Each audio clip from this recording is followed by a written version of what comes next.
इसकी definition Raoult's law की as per boards, numericals के हिसाब से नीट आईआईटी बोर्ड्स।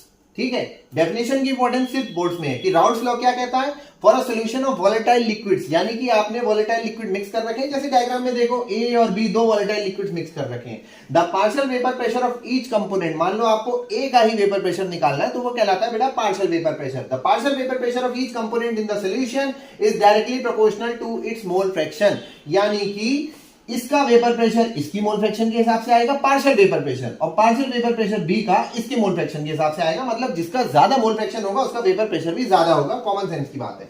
तो मोल फ्रैक्शन से अगर आपको समझना है तो P A directly proportional to chi A, proportionality हटाते हैं तो कुछ कांस्टेंट आता है, तो फॉर्मूला होता है P A is equal to P A naught into chi A. P A not क्या है अभी समझाता हूं। इसी तरीके से दूसरा component P B directly proportional to chi B, proportionality हटाते हैं तो कुछ कांस्टेंट आ जाता है, is equal to P B is equal to P B naught into chi B.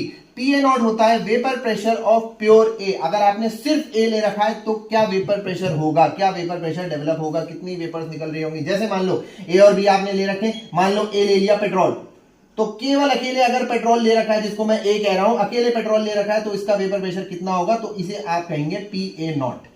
P ए क्या होता है पार्शियल वेपर प्रेशर, बोले मिक्सचर में जो इसका यहां पे वेपर प्रेशर बन रहा है वो पी ए है। इसी तरीके से P B is equal to P B naught into chi B. P B naught का मतलब होता है सिर्फ बी अगर आपने ले रखा है तो क्या वेपर प्रेशर बन रहा है, vapour pressure of pure B. और पी बी होता है वेपर प्रेशर जब वो मिक्सचर में है। ठीक है, तो पी टोटल यानी कि टोटल वेपर प्रेशर फिर कितना हो जाएगा, अगर दो ही कंपोनेंट है P A plus P B, तो इसलिए ये बॉक्स में फॉर्मूला रख दिया है जो कि आपको याद रखना है, न्यूमेरिकल्स में लगाना है। P total is equal to P A naught into chi a plus P B naught into chi b. और अगर ये आपको समझ में आ गया है तो बराबर में मैंने एक न्यूमेरिकल लिखा है, सिर्फ डेटा लिखा है ताकि आपका टाइम भी वेस्ट ना हो। डेटा लिखा है और आपको इसमें फाइंड करना है काई ए यानी कि